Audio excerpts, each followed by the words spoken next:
very sorry for your loss. I'll do all I can to solve the death of your friend / family member / pet. Scanning for audio.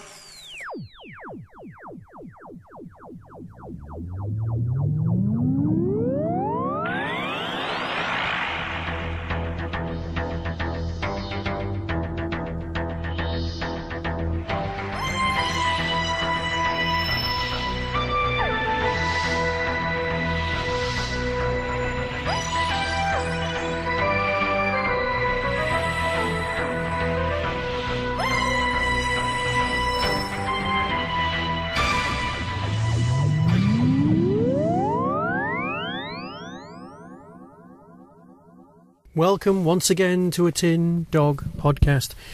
This time talking about, well, let's call it the one with the ghosts. Under the Lake, Capaldi, 2005, episode 3, or part 1 of the one with the ghosts. Now, there's been much talk, let's say, about the problems with the two-parters. And I suspect the problems with the two-parters are, well, stuff us old school fans have. You see, we got so used to watching full, massive, long omnibus editions of Doctor Who and the whole disc at one time that having to sit through and not having, well, the whole story there in front of you just gets annoying. Knowing that there's going to be a whole extra bit of narrative. You see, we've kind of got used to there being one serving of Doctor Who. Oh, you see, I'm moaning now and I shouldn't be. Perfectly decent story. Absolutely perfectly decent story. Written by, well, you know, Toby Whithouse. So that's going to be a good thing. And it does what old Doctor Who did extremely well. Base Under Siege. And remember, with Base Under Siege, the boxes that you need to tick are get rid of any attempt at rescue, so that all problems must be solved by themselves, and make sure you can't escape in the TARDIS. They're the two boxes that you need to tick straight off in order to have that lovely claustrophobic feel. Yes, it's another underwater story, which is, you know, understandable, because it's a base, and next week's is called Before the Flood. And as you know that there's a time travel story, and you know it's a two-parter story, you can kind of guess that they have to travel back in time to exactly the same place, but earlier, and not underwater. Cold War was set underwater, I'll grant you that, and yes, everyone got wet. But this thing's a futuristic base. So it looks bigger, it looks better, and it looks, yes, I grant you, a little bit damp, but it's not dark and foreboding. It's got a lot more in common with, well, let's not bring up the Mercury at this point. Because, let's face it, it looks great. And it's a nicely well-lit background. Undersea bases that are lit properly. Oh, who would have thought that would be a good thing in the future? Now, Toby is an expert at writing the supernatural. Let's face it, he's written brilliant stuff with Being Human, but he also wrote, you know, The Game. So this guy is basically just a good writer who happens to understand genre, and that is the sort of thing we really need to be going on with Doctor Who. So, let's have a look at this basic story. When you're watching it for the first time, little things pop into your head, like, oh, she's got sign language going on. Is there a reason? Is it part of some sort of politically correct employment strategy enforced by the BBC, or is it, much more likely, something important for the plot? It's one of the things you get taught at writing class. Have nothing on the screen that isn't important for the plot. But that's not real life. In real life, everything's happening at once. Things which aren't important to your particular plot, to your life, but that's what's happening. That's what makes things more real. So perhaps that's why it was included. You know for a fact it wasn't going to be. Also at the beginning, guy turns up and you go, oh, I know him. He's the voice of the Cube. He's the bloke who's in loads of other things because he's got a fantastic voice. I like him. And then he gets killed. And you go, oh, it's a bit of a waste. They've hired a fantastic actor to play, oh, hang on, no, he'll be coming back. Oh, look, there he is. And then he's a ghost who doesn't speak. This guy's got one of the greatest voices in television. And they've hired him to be a mute. Or to mouth some driving instructions. So my issues with the two-parters, well, I've dealt with them. Let's move on. Let's have a look at the notebook and see what else I've got scribbled in green. Or is it red, or is it blue, or is it black, or is it purple? Yes, I colour code my notes. Not in order to make them easier to understand, just in order to be able to differentiate between the writing. Yes, this episode has some brilliant moments. Clara and the cards, for example. But she has become his enabler, and they are kind of milking the whole Clara's getting in it for the excitement and the adventure thing. You know, she's going to become too excitable. She's become the addiction storyline that was running a few years ago. They've gone back to that, and that's fair enough. But let's face it, adrenaline junkies, they very rarely get better. I could, and normally would at this point, go on and on about ghosts and supernatural things in Doctor Who, and that they always have to be some sort of alien reason, and yeah, that's what's happening, and ghosts aren't in Doctor Who, the same with that religion, and I go into that whole bag of things. You've heard me talk about those things 1,000 times. You really don't need to hear me go on about it yet again. It's just not important. Now, the main ghost, the bloke in the top hat, he's apparently called Prentice, according to some notes elsewhere.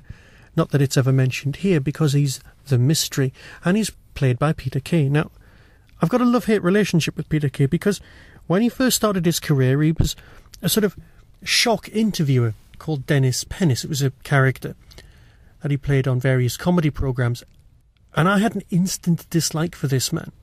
Except, of course, Paul Kay is definitely not Dennis Pennis. He's a character creator, just like Ali G. The guy's a really good actor. You do get him if ever a role involves bodily fluids and being a bit odd. He's kind of the go-to man. See Jonathan Strange for that one. And yes, he's never put in a bad performance, but he does put you on edge, mainly because of the bodily fluids. But let me tell you a quick story. When he was Dennis Pennis, he'd leapt out and basically insulted Steve Martin. He said, would you consider being in a film that was, say, good? Which, of course, got a cheap laugh and moved on. Except the bloke who was Dennis Pennis got a bit upset that he'd done this, and he sent a massive, long apology letter to Steve Martin. Because you know what? Deep down, everyone's going to be a bit human from time to time. That got my vote. That makes me go back and watch him. So I can live with that. Now, by this point, we've got the Doctor and his sunglasses. We've also still got that terrible theme tune, which we just can't seem to shift. Please, can we have something new? Please, I'm absolutely begging you. But the sonic sunglasses, oh dear, I was really hoping they were a one-story thing, and the TARDIS might provide him with something new, or good, or better, or... It's pants. I know why they've done it. When you've got your front door key that looks just like the TARDIS key, so you can pretend as a kid what's going on and be all fun and happy and dandy and fluffy. But no, that's not what it's about. Every kid can pretend. Who's wearing glasses? Oh yeah, they're the geeks. They can pretend they're sonic glasses. Oh, they can always play. Yeah, that's great. No, it's not. It's pants. It does stop the toys being available, but I'm sure they'll be out there somewhere. And it makes cosplaying slightly more affordable. Or less affordable, depending on what brand they are. Oh, now, this business with the Faraday cage. Yeah. Can I just ask you a question? Do you know that much about Faraday cages? Do you know what they're for? Do you know how important they are? Do you know how they work? I always thought they were a sealed metal unit that couldn't get in or out, which, of course, the Doctor manages to get through. And anyway, what we need is, well, James from the Occasional Doctor Who podcast. Yeah, he would know all about Faraday cages. Greetings, one and all. It's James here from Doctor Who, an Occasional podcast. I want to talk to you a little bit about Faraday cages. As the name implies, they were named after Michael Faraday, the chap who invented them way back in 1836. Now, Michael Faraday was a brilliant 19th century scientist. He was a real grafter. He used to put in tremendous hours in his lab, working mainly in the Royal Society in London. And it's largely due to his efforts and his work that we understand a tremendous amount about both electricity and magnetism as a result of his work. Even, for heaven's sake, the unit of capacitance is named after him, the farad, an absolute giant in science. Now, put simply, Faraday cages shield their contents from electric fields, mainly static electric fields, but some of them will even shield the contents from electromagnetic radiation. Faraday cages take all sorts of shapes.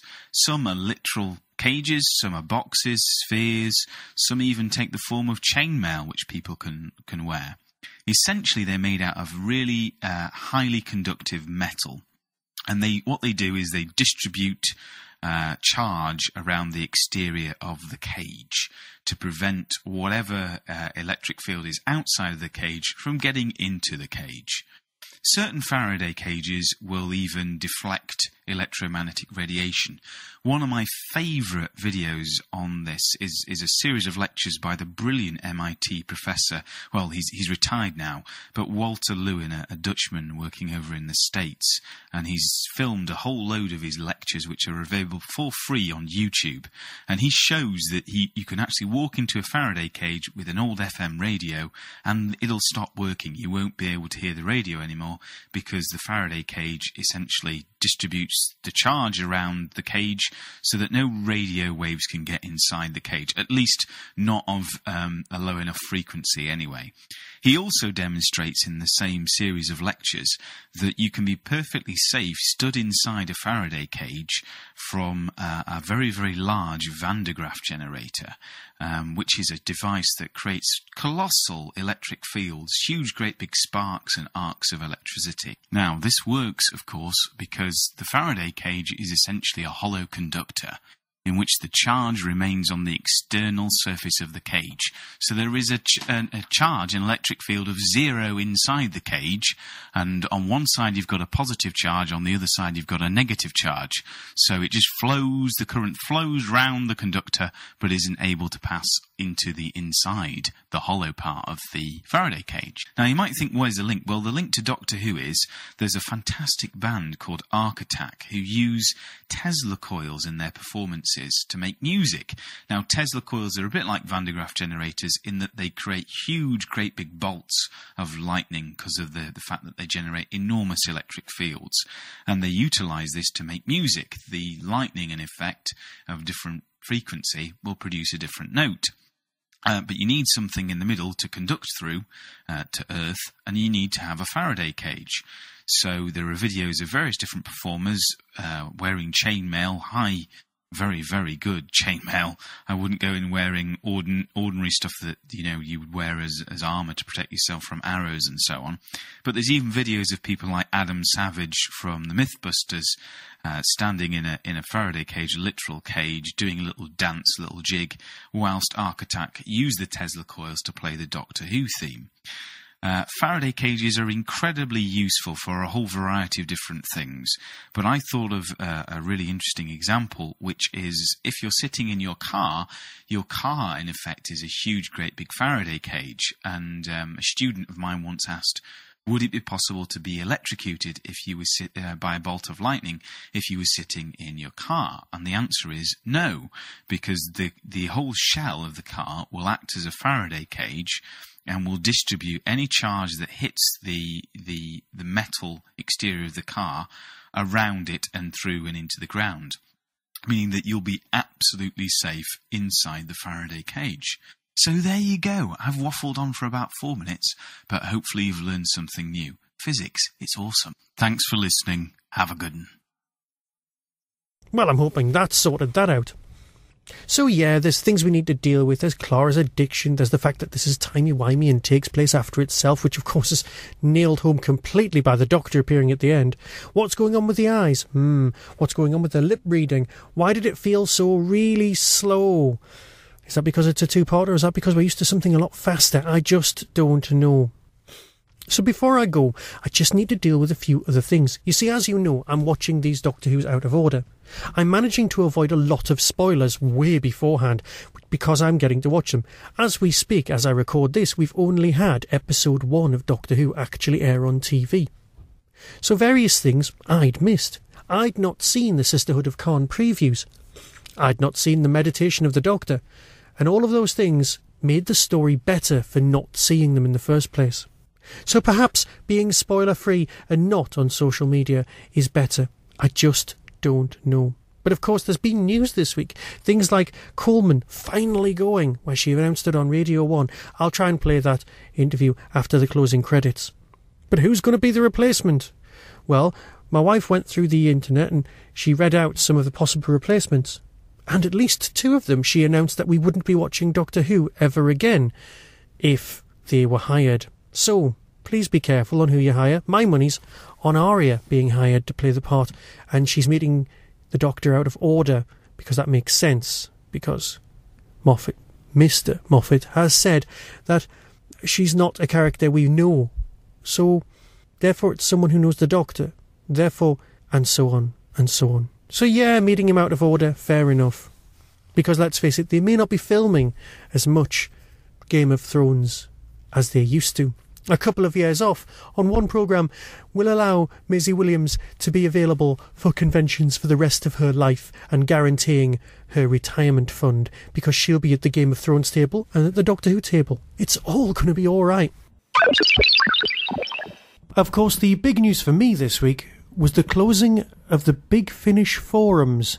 Now, I'll know a lot of you are on Facebook or Twitter or that kind of thing, but some of us are old-fashioned.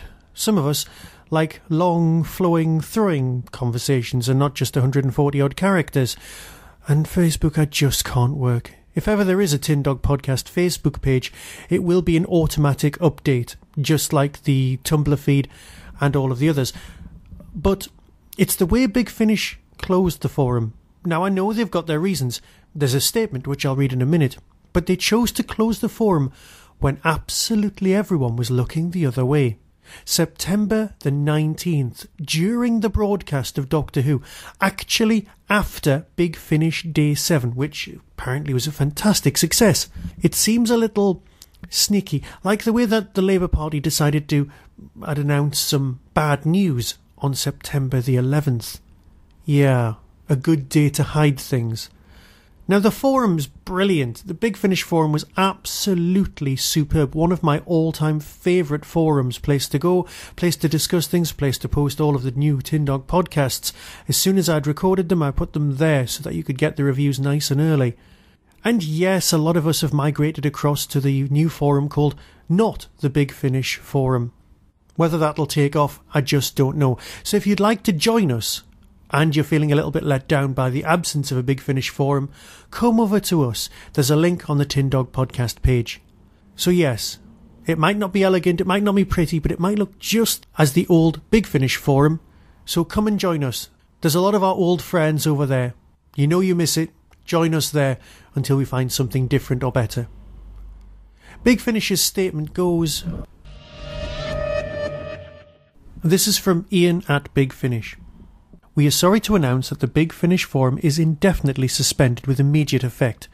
The increasing demands on our time, both in urgent moderation and countering extensive spam attacks, are frequently exceeding our resources and goodwill, and at a time when other social media platforms now prove not only considerably larger but far less open to attack, we have taken this decision.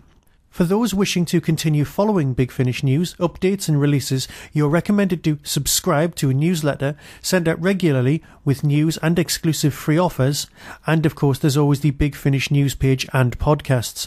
Alternatively, seek us out on Facebook, Twitter, YouTube or SoundCloud. For the moment, this forum has been turned to a read-only mode for archive/information purposes only. New posts are not possible. Whether it's coming back, I can only hope.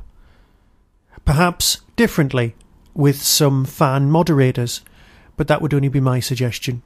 So until then, we're going to hang around at the other place, and hopefully see you there.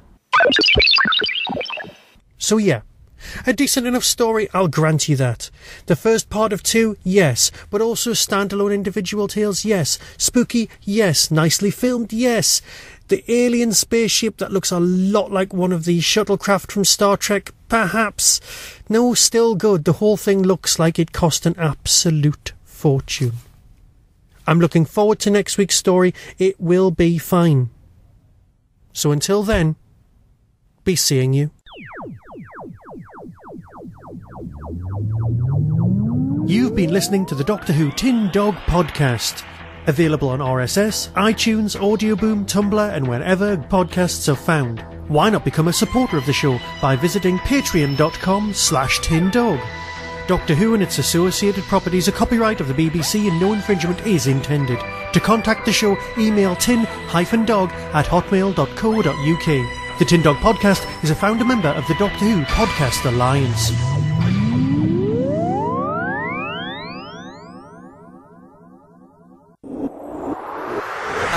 is here. Jenna Coleman, good morning. Morning. I feel like we were in a fluster this morning. We are in a fluster, but it's all right. We've got a flat white on the go. We've got a flat white on the go. She's just switched to flat whites, guys. It's big news. It's big news, big news. Do you know what is big news that we need to ask? There's been rumours all this week, everywhere on the internet, in the papers, about Jenna Coleman leaving Doctor Who. So I've got to ask the question, are you leaving? Pausing for dramatic effect. I have left the TARDIS. You've left the TARDIS? I have. It's happened already? It's happened. I've filmed my last scenes. Oh my God. Yeah. How was that? And why did you, what? It was emotional. What happened? It's been in the works for a very long time. Right. Stephen and I sat down a long time ago, a year and a half ago, and tried to work out the best place to do it and the best place in which to tell a really good story. So hopefully that's what we've done. I think it's really, really cool. Obviously, we're not going to give away any details, but it will happen at some point this season. So it's part of the story. It's not just like you're not going to be out anymore. They've worked it into the... Oh, yeah. We've kind of, sat down last year and worked a really good kind of story arc out. So hopefully people will love it. I think it's really cool. Was that a big decision, a tough decision for you to make? Yeah, because there's not a lot of jobs where you get to go to work and have a spaceship and an alien as your best mate and also run away from monsters. Yeah. So you kind of think this job is only going to happen once. Does it? Maybe at the council. Yeah, maybe. But it's been so much fun. I love it. It's such a unique beast. Yeah. It's been really special. How was doing the last scenes and knowing that was your last time on Doctor Who? I think I'm in denial. I really don't feel like I've left. I think it's because I see Peter all the time and I still see Matt all the time. So I kind of believe I still have a key to the TARDIS, which I might do because I kind of stole it. Yeah. And stole some other bits and pieces that Did you actually nick out from the... Yeah, I stole loads. What did you get? Well, I don't know if they know yet. They'll like go to film like next series. They'll be like, where's that piece of TARDIS gone? Daleks? Where's Peter Capaldi? It started as the scenes were counting down. At the end of every scene, I'd be like, I'm having it. Taking it. Still got the TARDIS key. I stole a thing from EastEnders once and everyone went mad. I stole a dart from the pub. Did you? Yeah. That's quite a good memento. Well, I thought it was like BBC, all one BBC, so I thought I can always internal mail it back. Yeah. But they weren't happy. Continuity dart. Yeah. And then did you get emotional? Have you felt emotional yet? I did get emotional. Did you really? Yeah, I so got emotional. I was really really trying to fight against it, but you can't help it. It just becomes kind of, it's been my life really for the last 3-4 years. Yeah. And I just love Peter so much and the job so much and all the crew. It becomes really tight-knit. And also, like the TARDIS is like your home and it's all magical and so like such incredible storytelling. Yeah. So yeah, I did. I shed a tear. And it's so loved as well. It must be one of those shows that when you're out and about, people always come up and talk to you about. Honestly, people say the reaction you get of people on the street, I think it's because people love the show so much and because it is that magical adventure storytelling that you kind of get that love directed at you, but it's all because of Doctor Who. So it's a really, it's a really special show. And what is next for you then, Jenna? What's the plan? I am about to start work on Queen Victoria. Oh yeah, I read this. Yeah. Amazing. I have 4 weeks to become queen. Is this a Netflix? The Netflix big show? No, it's ITV. Oh, ITV. I read this. So you're going to be Queen Victoria? Yes. Huge. Yeah. I mean, that's an okay role. Yeah. That's fine to do. What sort of prep do you have to do for that? Well, I need to learn to ride a horse. I need to learn to waltz, play Beethoven. It's really fun. It's like boot camp. Oh, wow, that's really fun. What role? That's a great role. Well done on that. That'd be awesome.